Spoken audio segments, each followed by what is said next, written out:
topics and opinions expressed in the following show are solely those of the hosts and their guests and not those of W4CY Radio, its employees, or affiliates. We make no recommendations or endorsements for radio show programs, services, or products mentioned on air or on our web. No liability, explicit or implied, shall be extended to W4CY Radio or its employees or affiliates. Any questions or comments should be directed to those show hosts. Thank you for choosing W4CY Radio. Welcome to the Ask the Expert show on W4CY Radio and Talk4 TV, where we bring you educational information from top local experts in the fields of legal, health, financial, and home improvement. Now sit back and listen to experts in family law, association law, hearing loss, business brokers, home care, along with many other topics. Now here are your hosts, Steve-O and Sophia. Hey, good afternoon, Arizona. Welcome to another Ask the Expert show where we bring you the finest experts in the fields of legal, health, financial, and home improvement. Hey, about a year ago, we started getting calls from our listeners asking us how come we're not doing a show on neuropathy. I got to tell you, I had never heard of neuropathy, and I started doing research, and I saw that it's such an important topic, but there's no one really talking about it. We were able to find the top expert in the field of neuropathy in Arizona with Dr. Patrick Sars. And I got to tell you, I have learned so much about neuropathy, but most of all, I just so feel sorry for those people who are going through it. That's why a show like this is so important. Let me introduce you to our expert, Dr. Patrick Sars of the Treatment Center of Arizona. Hey, good afternoon, Dr. Sars. Good afternoon, Steve. Gosh, you know what? It is such an important topic, and I am surprised a lot of doctors aren't really up on neuropathy. And that's why I'm so glad we have a practice like yours on the show. Yeah, basically, a lot of misunderstanding about neuropathy, particularly in here years ago. It was often misdiagnosed. It's not as commonly misdiagnosed now just due to the fact that people are understanding that more and more people actually suffer with it. But at the same time, still, they assume that if you have neuropathy, pretty much you're diabetic. And that just really isn't the case. That 70% of people that have neuropathy really aren't diabetic. Listen, this is not a scare tactic, but I want people to understand, because I think some people think, oh, it's going to go away, or it'll get better. What happens if a person doesn't treat neuropathy? Basically, it continues to get worse. The primary thing that's going to happen to most people is that it's going to affect their balance, and so that it's going to limit their ability to be able to go and do things.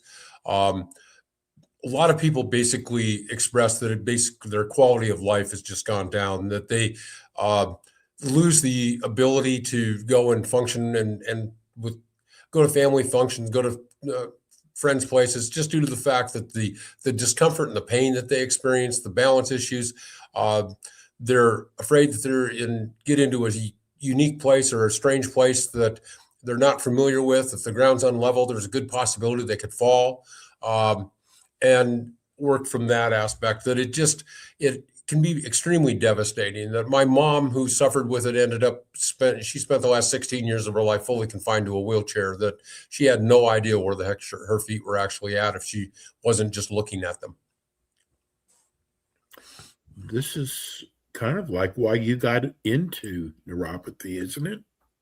Yeah, it is. That when I got out of school, I started trying to find something to help my mom, and unfortunately, I never did. Both my parents passed away in 1999, but found some things in 2006 that showed some promise. We started treating patients in the office in 2008, and there's been a lot of advances in the treatment and in my knowledge. And so, in the last 5 years, 98% of the patients that I've accepted for care have reported at least a 65 to 100% reduction in their symptoms. And I'm so confident basically that in what I do now that I can actually offer a money back guarantee, because what I do is unfortunately not covered by insurance.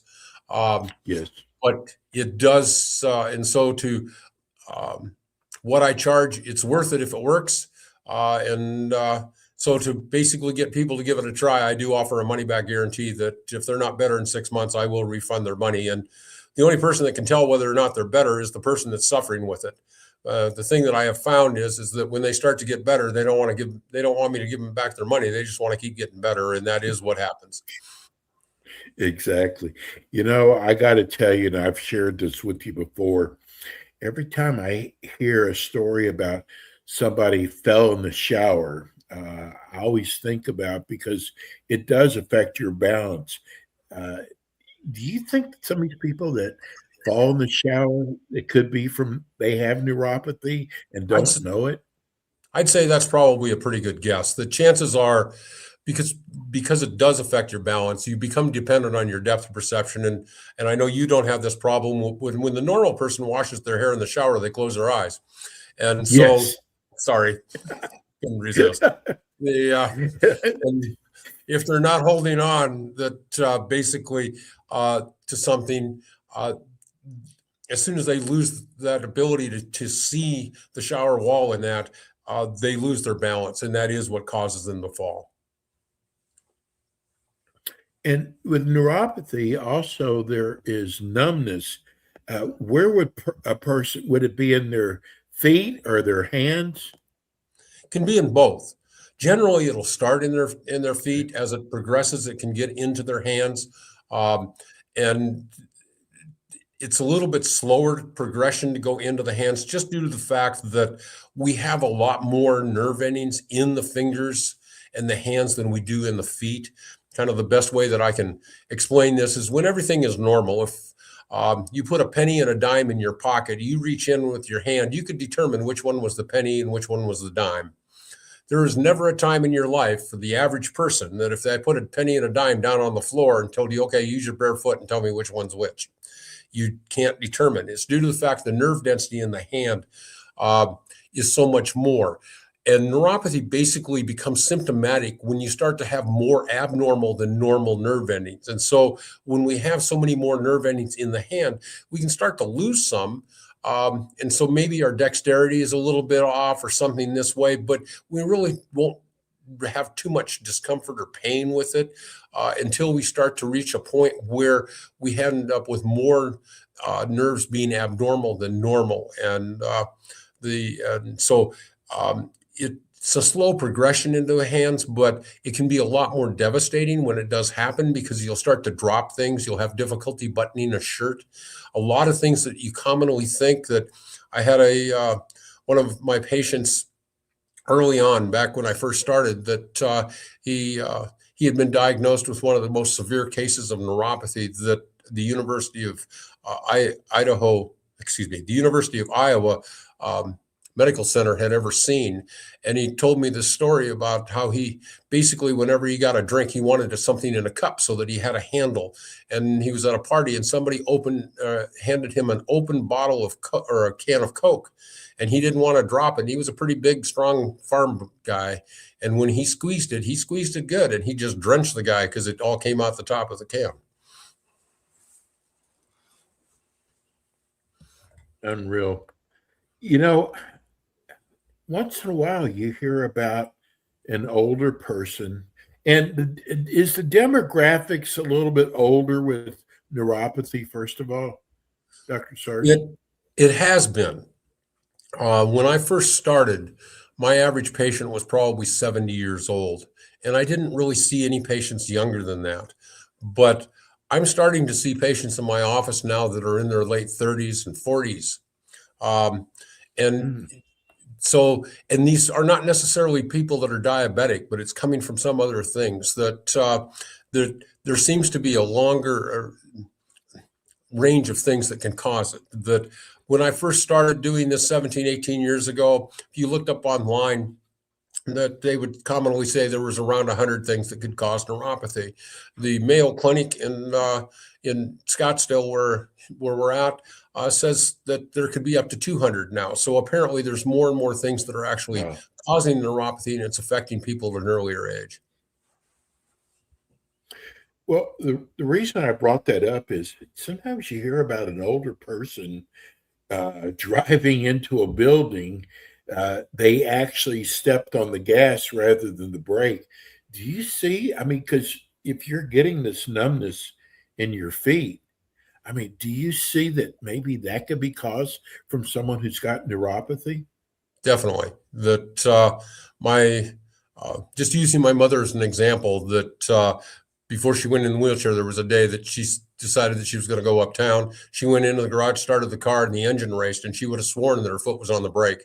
Um, Oh, and so it was a realization that she had no idea where her feet were at, and she shut off the car, went back into the house, and told my dad that he had to drive her from now on. That so yeah, that you lose proprioception, and so the as more severe it starts to work up into the lower aspect of the calf up to the knee, you're going to lose awareness of where your feet are actually at, and and so yeah, these are exactly what happens. I mean, that is often the case, that's the first quote of that person is that I swear my foot was on the brake, but they have no idea where their mm, feet are actually at.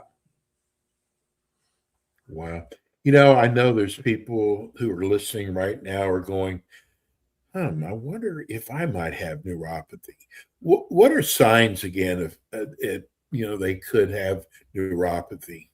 So here's kind of an easy test. There's a test that's called the Toronto Clinical Scoring System for Peripheral Neuropathy. It was put together by a couple of neurologists about 22 years ago, one from the University of Toronto, one from the Harvard.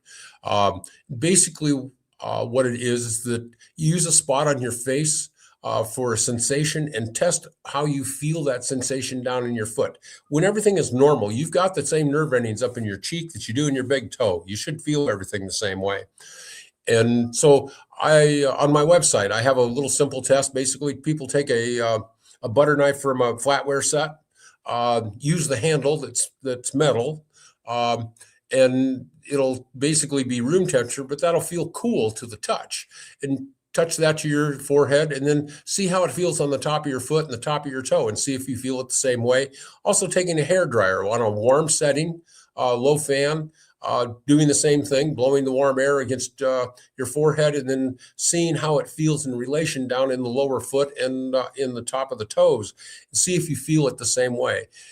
These sensory nerves will start to be lost with neuropathy, and you'll lose those sensations. And those are two of the ones that most people will start to lose first. And so that'll give you kind of a good indication if you're starting to develop neuropathy. The earlier that we can get to treating somebody, the easier it is. And in turn, the less expensive it is, that we don't have to get quite as involved, because there's a number of different factors that we have to take into consideration depending on the severity of the neuropathy when someone starts our treatment. We just got two texts in. The first one wants to know about diet. Does diet have anything to do with neuropathy? And if you do have neuropathy, do you have your patients change their diet? I give recommendations that I've found people have a hard time changing their diet, but in all actuality, there are certain things that you need to stay away from. The thing that anybody with neuropathy is going to discover is that some people are going to have an intolerance to gluten, and that actually can irritate some people's neuropathy if they do start eating gluten. Pretty much everybody with neuropathy will find that if they eat a high carbohydrate meal, some pasta, things this way, no matter what the cause of the neuropathy is, it's going to aggravate it and cause it to increase for a period of time. That when we eat high carbohydrates or sweets in this, our blood sugar rises. When our blood sugar rises, our oxygen levels on the red blood cells actually drop for a period of time while we're absorbing that sugar out of our bloodstream, whether or not you're diabetic or not. And it's during that time that loss of oxygen will actually irritate the nerves and make them feel worse.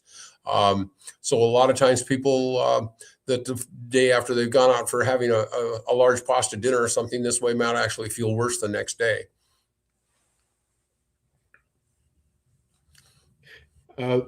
The other question is about sleep. Does if it affects your nerves in your feet, does it cause you to have sleep problems? It can, because of the fact that it can cause pain, numbness, and that those sensations can keep you awake or wake you up during the night. And it's not unusual that people will actually notice their symptoms more at night than they do during the day. That particularly in the very beginning stages of it, due to the fact that when you're still have some normal nerve endings. So when we're up on our feet and we're doing things, we've got shoes and socks on, we're stimulating those normal nerves, and that'll kind of override those abnormal sensations. And then at night, you take your shoes and socks off, you get ready for bed. There's nothing really stimulating the normal nerves. And so the abnormal ones become a little more prevalent at that time. And the numbness and or pain can actually increase. And that, can be disruptive to their sleep. It is not unusual that people with neuropathy will have difficulty going to sleep or staying asleep. And particularly people a little bit more severe as it goes on, that and as we get older, needing to wake up and go to the restroom in the middle of the night, have difficulty getting back to sleep because of the fact that the neuropathy is bothering them at that time.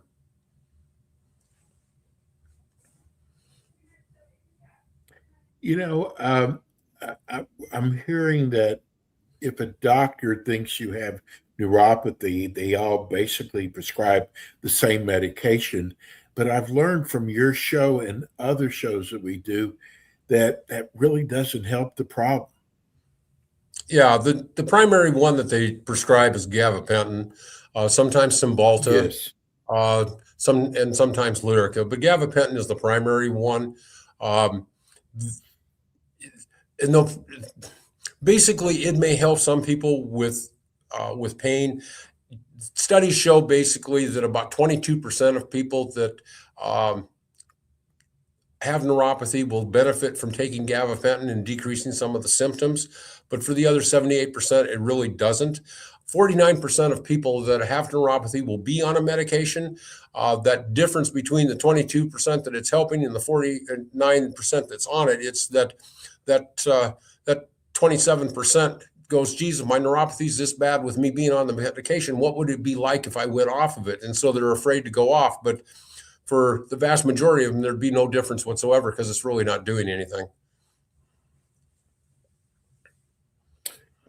We're getting a lot of questions in, people wanting to know, how do you, once you discover your patient has neuropathy, how do you treat them?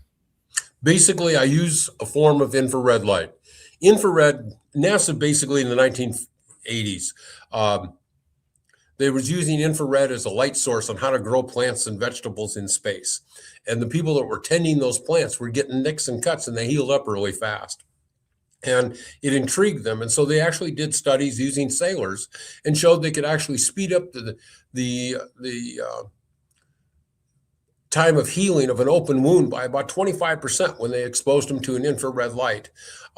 They did the same on sailors that were stationed on submarines where they weren't exposed to any natural light, and showed they could increase the speed of healing of that open wound by about 50%. Since then, that basically what we found is that infrared will actually cause angiogenesis, will actually increase the number of blood vessels in an area. And it will also stimulate the mitochondria, which is the energy portion of every cell that we have in our body. It's the motor. It's what makes everything work. And it can actually, if you stimulate the mitochondria, you can actually cause replication. That this study that I'm about to tell you is by far not scientific. It was just we were trying to figure out what the heck we were actually doing. But the most definitive way to test for neuropathy is actually doing a skin biopsy, where you take a plug of skin from 2 or 3 areas in the lower leg and the feet, send it into a lab that actually stains and counts the number of nerve endings in these microscopic sections of skin. Normal individual in these sections will have 13 or 14 nerve endings. Somebody with symptomatic neuropathy, that number is generally around 7 or less. And we did some pre and post on patients we were successful with back in 2010 and showed we could actually increase the nerve density by over 400%. So we can reverse the neuropathy to some degree.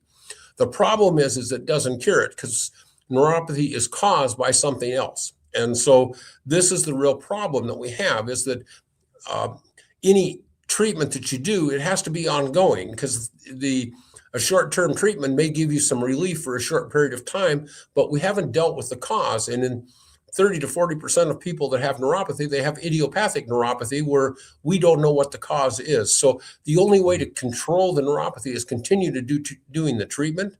During the healing stage, you do it more often, but maintenance stage, it still needs to be done. Our treatment protocols, and this is the reason that we've switched to a home treatment protocol, is I found out after treating neuropathy for almost 7 years that pretty much everybody I treated in my office, their neuropathy returned, and I was the only one that benefited from what I was doing, and that was not what I was trying to do. So we've gone to a home treatment protocol and had really good success. The last 5 years, 98% of the patients are responding to what we do. And as long as they will continue to do it and nothing else changes as far as their health goes, we can basically maintain those results for the rest of their life. Yeah, because we're getting a lot of questions about maintaining. So they do have to maintain in order to keep it from coming back. Right. And what they also have to understand is, infrared, but and a lot of people go, well, geez, yeah, I tried that, but it didn't work. But the infrared units that an average individual can buy on the internet is very rarely going to do anything for anything that way, unfortunately. That they just don't have enough power. That when I do talks on a pretty regular basis, and it's basically having the right tool for the right job. And I use the analogy that if I was putting a pool in my backyard and I hired somebody to dig out this pool, if the guy that showed up to dig it out showed up with a pickup truck, a pickaxe, and a spade, be quite a while before I'd actually get a pool in my backyard. That the guy I want to have shows up with a backhoe and a dump truck. And that's basically the difference between the types of infrared units that are out there, that most of them do not generate enough power to actually do anything in a short enough period of time where you actually realize it before you get discouraged. What are the demographics? We were talking about age. What about gender? What are you seeing there?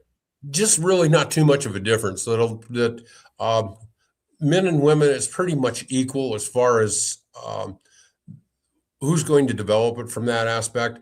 In years past, just due to the fact of circumstances, I mean, when I first started this 17 and a half years ago, I saw a lot of Korean War vets that had suffered frostbite during the Korean War that developed neuropathy. So I was seeing more men at that time. And then we kind of moved into the Vietnam stage, and people that were around Agent Orange had a lot more problems in that. But now, as we've kind of moved out of that and we're into the age that it's pretty much balanced out, that really can't really see a difference much between women and men that actually have it from that aspect, that pretty much everyone's been exposed to the same things that may be ending up causing it.